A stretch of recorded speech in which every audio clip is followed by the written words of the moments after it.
All right. President Biden, former President Trump making campaign stops yesterday. Biden hit the battleground state of Pennsylvania. Donald Trump looks at the world differently than you and me. He wakes up in the morning in Mar-a-Lago thinking about himself. I wake every morning thinking about how to make life better like you do for working and middle-class families here in Scranton and all across the country. Just the other day, a defeated-looking guy came up to me and asked if I could help. He was drowning and dead. I said, "I'm sorry, Donald, but I can't help you." Trump stopped by a Harlem bodega after court to talk about crime. In New York, you may remember the owner of that bodega was charged by New York City District Attorney Alvin Bragg for stabbing a man in self-defense, only to have the charges eventually dropped. Remember, they sent him to Rikers Island, the owner of the bodega who had to fight for his life, both in the shop and in Rikers. This is Trump in deep blue Democratic Manhattan, and he got a hero's welcome.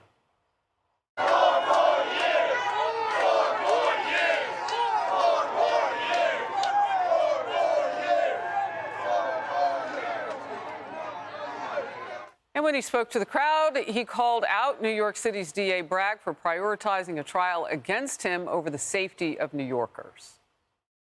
This is a very exciting time for me because the bodegas, the association invited me, and I respect them and they respect me. They want law and order. They have a lot of crime, tremendous crime, where their stores are being robbed. We're going to come in, and number one, you have to stop crime, and we're going to let the police do their job. They have to be given back their authority. They have to be able to do their job. It's Alvin Bragg's fault. Yeah. Alvin Bragg does nothing. He goes after guys like Trump, who did nothing wrong. Violent criminals, murderers. They know there are hundreds of murderers all over the city. They know who they are. They don't pick them up. They go after Trump. Smart move by the former president. Absolutely. You know, he caught a lot of heat for falling asleep in court, and some of his detractors were saying, see, he's just as tired and old as Sleepy Joe, but he was bored, as anyone would be in a courtroom where they feel that it's unfair, unjust, and stupid. So he went to Harlem, where traditionally this is not MAGA country. All right, you know, Jussie Smollett might be safe in Harlem, but he goes there. Children are weeping. The Star-Spangled Banner is playing. And he says, we are going to save America. And he wants to save America from DAs like Alvin Bragg, who are arguably ruining once great cities, running them into the ground, letting felons and violent criminals out time and time again, these recidivists. And then you have someone like Jose Alba, who is defending his life, who is now, since he was thrown in jail, he was thrown in Rikers. He got a bad infection while he was there. He's gone back to the Dominican Republic. Yeah. He wasn't there yesterday to greet the former president, but the former president was there to send a very clear message, and that is resonating with voters who historically have not been part of the Republican coalition. I'm going to ask our team, can we do a split screen between Biden and the former president yesterday? Just pop it up at any time. I don't know if that magic can happen. But the reason I say that, Lily, is because the way Kennedy just laid that out, Biden says there's no way he can even understand the people. Trump is out talking to the people. With the people. And with the people that look like America. Harlem is a majority minority zip code. The bodega owners are majority immigrants, Latinos that are hardworking and seeing the impact of violence in the streets and their businesses going downhill. This is a very effective way of demonstrating not with words, but with actions, what happens when you prioritize the needs of business owners. In this case, my community as a Latina, as a business owner, that is suffering greatly with a lot of bad policy that impacts our families. So, Emily, how does this work? And I want to thank our team behind the scenes here in Outnumbered for making that split screen. I mean, you see him out there, he's leaning into the people, and Biden is leaning into his microphone. I can't with Biden. I just want to focus on something, though, about President Trump's visit to Harlem. I think this is really important to point out. So we know the crowd was screaming, "We love Trump." They were screaming 4 more years. And look at what that crowd looked like to underscore the points being made here. A very diverse crowd where I don't see that kind of crowd that we've been shoved into a box as MAGA supporters that the media has done. Katie Couric, remember, called Trump supporters anti-intellectual. She called them anti-elitist. She hasn't met you. a lot of really negative words. Is that what she's calling that crowd? Is that what that crowd is? People like Don Lemon, who mocked Southern accents, who mocked people who shop at Walmart, who eat at Chick-fil-A, the list goes on. Is that what that group in Harlem is to these people? That is the difference between how the media portrays and the Biden administration sees Trump's supporters and what his supporters actually are, which reflect the entirety of the U.S. Final point.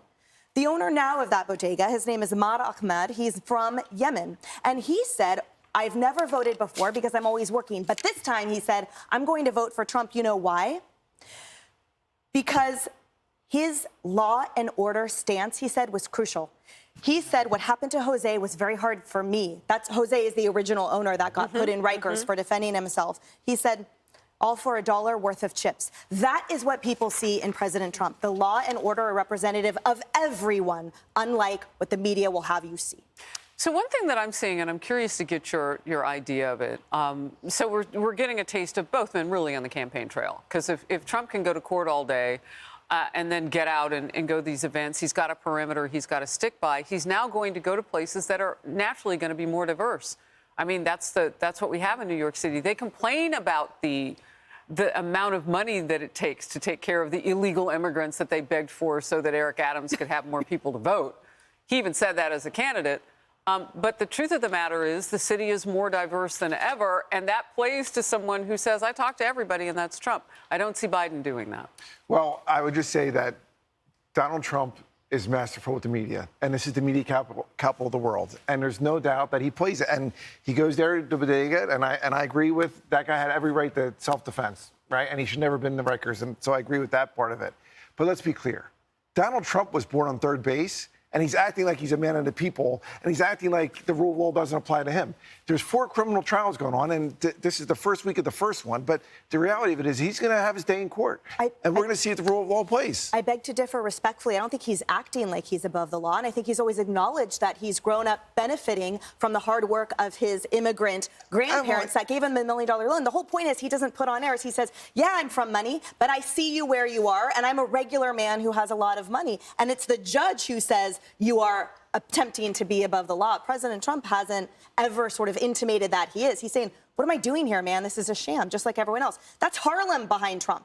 That's Harlem behind Trump. That's the whole point. Not people who say, oh, I'm only Upper East Side, I'm only at Mar-a-Lago. And well, he plays it like a fiddle because he's actually been one who's been critical about the FBI. He's been attacking the law enforcement. Can we talk about the fiddle that Biden plays, though? And you know Charlemagne the God. I actually don't know him, but I wish I did. Because he's asked some tough questions both of Biden and Kamala Harris. And when you talk about somebody who plays a fiddle, Biden's is around race, calling grown men boys and saying that if you didn't vote for him but you're black, you're not really black. I mean, his fiddle playing days are very loud and documented. I just want to get on the record that as you make that claim and those arguments, that you have a guy on the other side of the political aisle who has dirty hands in this lane. Well, I think Emily brought a good point up earlier about the folks who talked about Southern accents and Katie Couric, and I agree with you. I'm not arguing that point. But I would say to you, going to a place like Scranton, Pennsylvania, where I earned my Army commission, yes, it might not be a diverse community in the world. Scranton's not very diverse. But the reality of it is this: they're still hardworking people. And absolutely. I'm not anti-Scranton. They have a great We're all paper pro-Scranton. there. Yes, right. They have a great paper company. And it's a wonderful place. And that would be great if he didn't have to lie about knowing the conductor on the train that took him there all the time, to the point where the family has to speak up and say, quite sadly, that he was deceased at a time before the president would have known him. Look, I'm just spitting the truth as Emily looks at me like, oh, my goodness. Yeah, we're going there. When he was a senator and I was a young congressman at 33 years old, I would take the train from Bucks County, Pennsylvania, the Trenton train station down to D.C. I literally rode it sometimes with then Senator Biden. So you know that the conductor he talks about is not there? No, I know that he was very friendly on a name-to-name basis with those folks. And I remember thinking to myself, you know what, that guy, you know, he cares about people. What is that going to do? What's that going to do to help someone pay down their credit card debt?